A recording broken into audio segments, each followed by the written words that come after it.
Doing something that maybe couldn't normally be done or nobody has taken an interest at. I like giving back to the ones that nobody wants.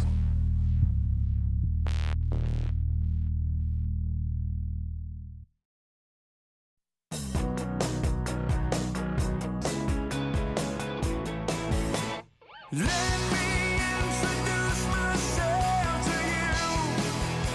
This is who I am. No more, no less.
Doing something that maybe couldn't normally be done or nobody has taken an interest at.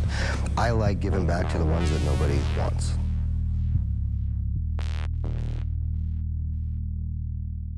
Sponsored by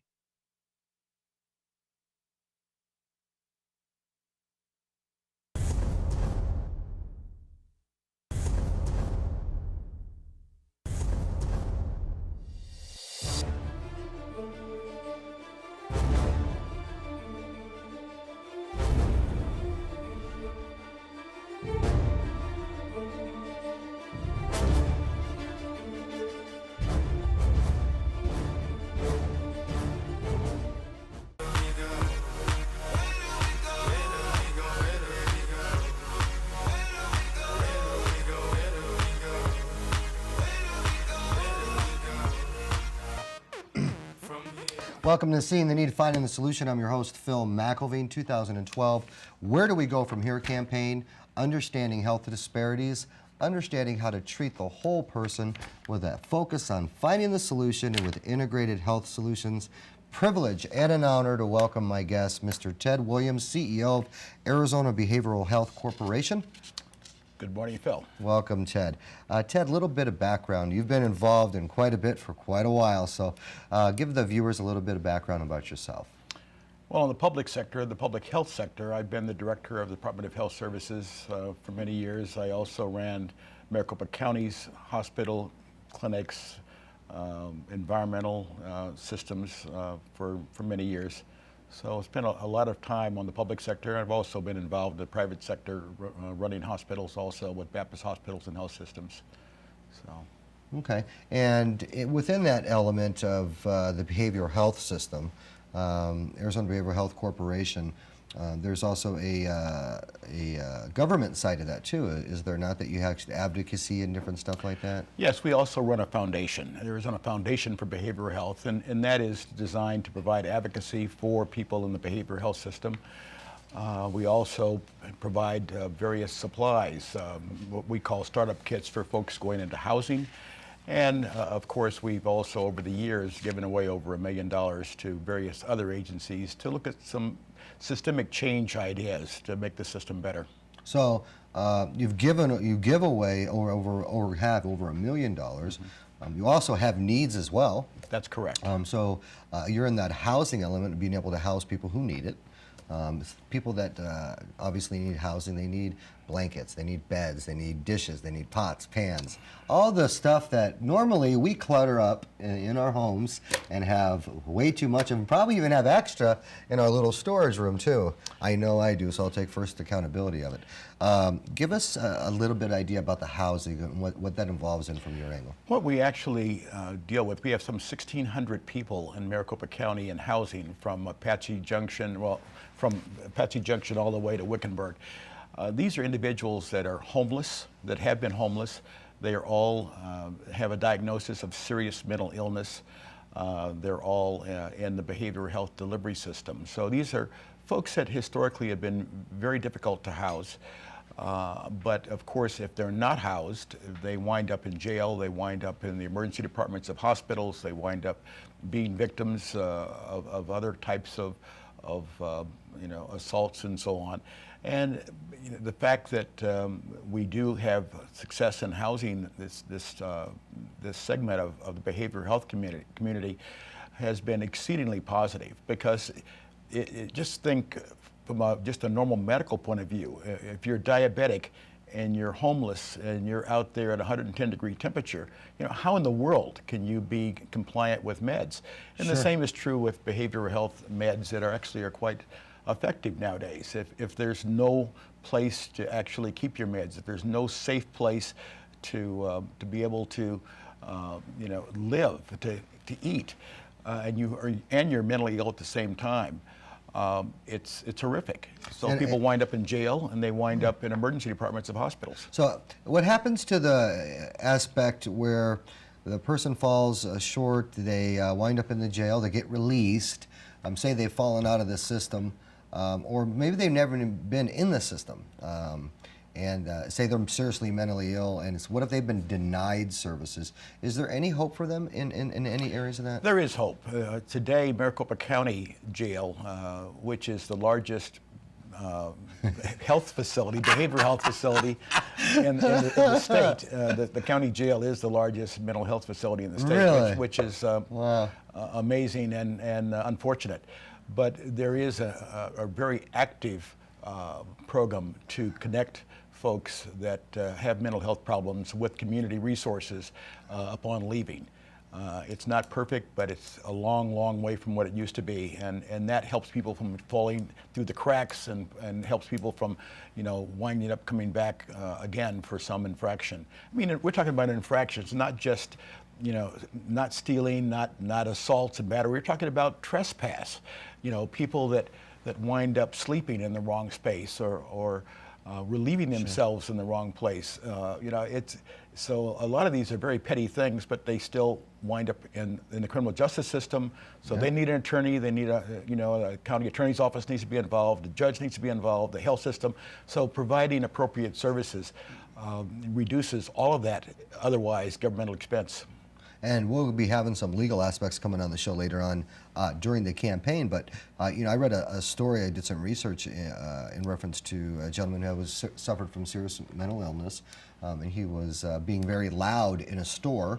And they called the police on him, and he was hugging the ATM machine, and his mother was there. What I'm getting at is he wound up dying inside that incarceration aspect. From different reasons, but what I'm getting at is that element of somebody taking their medication, like you said, having a place for it to store it. I used to do medication observations for an agency I used to work at years ago, and these people counted on that stability to be able to maintain a day or be able to maintain a healthy sort of lifestyle for them as well. So you guys are in it all in reference to that aspect. I mean, if somebody isn't safe in their housing, that really is the key point of really helping them become a whole person. Yes, I mean, some will tell you that the loss of your home is tantamount to like a loss in the family. I mean, it's tremendously traumatic. And of course, if you already have a mental health disability, it just exacerbates it. So. Wow.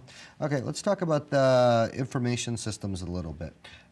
Information systems when it applies to mentally ill on your end.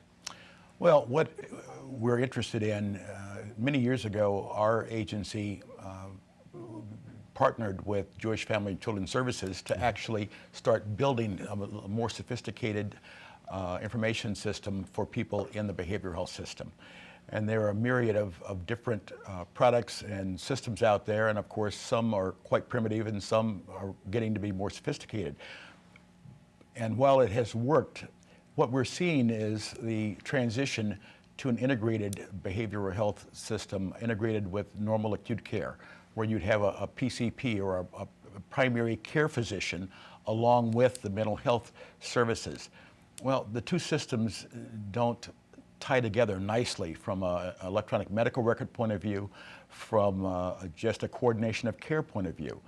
So we have a couple of challenges. One challenge, of course, is for the behavioral health system in Maricopa County to actually be able to tie together better within its own sphere of service delivery, and then, of course, to be able to deal with the upcoming transition to an integrated service delivery with the acute care and behavioral health. And while I mean, it's almost as hard to say as it is to do.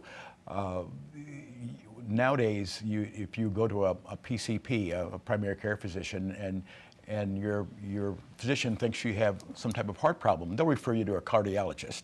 And hopefully there's an interaction between your physician and the cardiologist, and they feed back information and so on. Right. We don't have quite that level of interaction when someone hits the system in behavioral health. They may wind up in an emergency department, they may wind up in jail, they may wind up in a crisis system.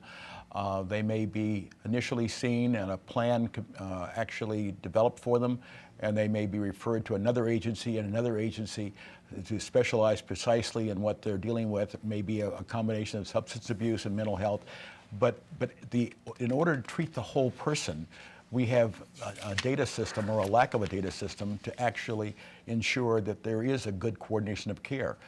The world is changing. The world is changing because of some national health care insurance, but in Arizona, it's changing even before that, because in this year, the Department of Health Services, the Access, our Medicaid agency, are working together to create a delivery system in Maricopa County that will, in fact, coordinate, integrate the acute medical care with behavioral health care. So we treat the whole person. And that is Awesome. a quantum leap from where we've been. We're talking about a lot of money. We're probably talking about a contract that'll run over $1 billion a year, and it'll treat a lot of folks. But the idea is, if you have all that money and you have all that need, the question is, how can you do it most efficiently? How can you also ensure that you're providing the best care? And with that, we will. We're going to go to commercial break in just a couple seconds here. But I thought when you said about that $1 billion, $50 billion was spent on the Super Bowl. Be quiet and give it back. We got some room for it. Be back after the commercials. Introduce myself to you. This is who I am. No more, no less.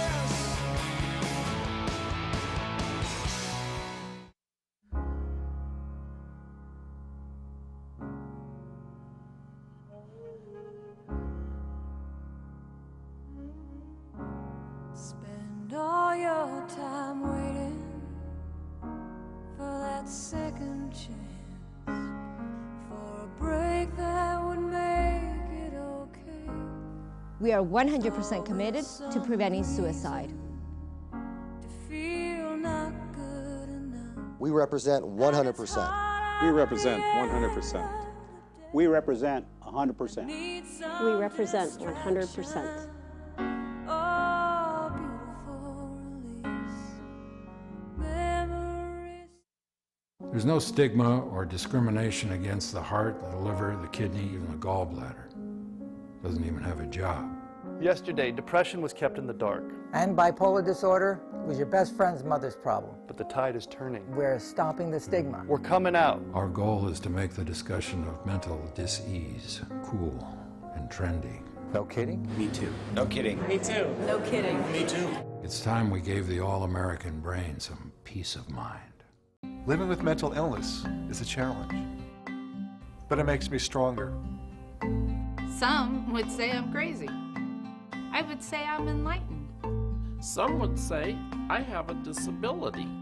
I would say I have special abilities. Some would say I'm far from ordinary. But I'd say I'm extraordinary. 1 in 4 adults are affected by a mental illness. To learn more, visit oneinfor.info. I'm Jeremiah. I work at Chrissy Ski and Board in Lakeside, Arizona. They're very convenient, small cars. They get the job done.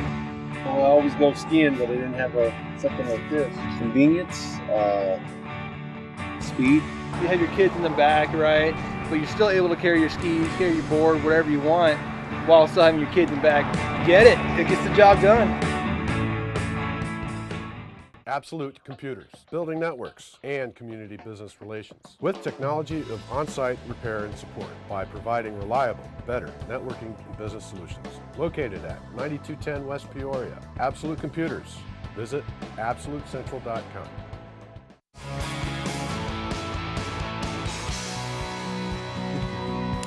Hi, welcome back to Seeing the Need, Finding the Solution. We are here with Ted Williams, Mr. Ted Williams, CEO of Arizona Behavioral Health Corporation, and we started talking about information systems and integrating the two parts of that mental illness type aspect with the primary care and the mental health care, and you know, a lot of HIPAA guidelines and a lot of different aspects, I'm sure, to all that kind of stuff. And we left off with amount of money, $1 billion type of deal, and I said something about the Super Bowl costing $50 billion as well. And the reality of it is there is a lot of funds out there spent in the wrong ways, in my opinion, and hopefully I can find a way to bring some of those back and get a way to take this city and might as well bless the city if we're going to live in it. Ted, some of the stuff you guys do is tenant-based rental assistance, permanent housing for persons with HIV and AIDS, permanent housing for persons with a serious mental illness, shelter programs, transitional housing, and you contract with a number of different agencies as well to provide stuff too, is that correct? We do. We contract with basically 3 agencies, but we coordinate with all of the folks who provide delivery services, because our folks are in care. They're not just in a residential setting. They actually are getting care to be maintained and be able to function in the community. And it's obvious, we can demonstrate that their recidivism going into the jail system, their recidivism going into the emergency departments drops off dramatically. Absolutely, and especially with those people, it's not just housing, it's when they are placed in housing, and then there's different programs within that aspect of the services that are provided, like medication observation, group, transportation, social activities, and providing these people with a quality of life that goes along with that as well. And kudos, because that's not an easy business to be in as well, and in reference to that adult side of it, and being able to not only obtain the housing to be able to put them in there, but as well providing those services that are so needed for them, from simple hygiene all the way up to employment, if that's the case, or even making some of their dreams come fulfilled. You're talking about information systems, and I was talking with Tomas from People of Color Network, and we were talking about different stuff about buildings and different just different stuff, and transferring data. I remember when the Magellan and Value Options switched, and all that stuff got cut in that one year, and meaning had to switch systems and stuff. And with the information and the computer stuff, I'm going to lead into our next guest, then come back to you. Robert Crossland, owner from Absolute Computer Technologies. Hi. Welcome, Robert. Thank you. How important is it for organizations when they say they're acquiring a new business, or they're trying to merge something as big as that type of data that goes along with restrictions that you also have to follow on a federal level, correct, Ted? That's correct. Sure. Well, give me some feedback. Well, I mean, the installation that you're going to be hosting the other location, we go through the requirements for the power for the computers and servers, and to mesh all the equipment and make sure that the proposed location is of good use for the client. But some of the aspects you have to look at are like server integration. I mean, communication with the headquarters, for instance, whether you're moving from a metropolitan area from one side of the city to another, or going from state to state, we have to provide the ability to connect the communications so that the whole network gets together. And so the stages that we go through are inspection of the building, from moving of the equipment and making sure all the power requirements and the data lines are secure and available, to even service after the sale, which is to help with the ongoing services to make sure backups are being done and making sure that their data infrastructure is secured and available from anywhere in the world. And I did that to off track the phone that just rang, which was mine. I'll take ownership. Yeah. I'm just kidding. It's yours. When we're talking about somebody acquiring a new business, which means that business is no longer going to exist in the place that it's at, and then it's going to be, say, moved to Arizona. Okay. Or we're talking about taking a whole system, like Ted was talking about, from a PCP or primary care provider standpoint with a mental health and merging it. I really didn't think about, you had to look at your building and structure and power and all that kind of stuff, but when it comes to data systems and developing something that's going to, I guess, commingle, shake hands correctly, what's that process like? Have you ever dealt with two different systems trying to come through? Sure. A lot of it has to do with different types of database structures.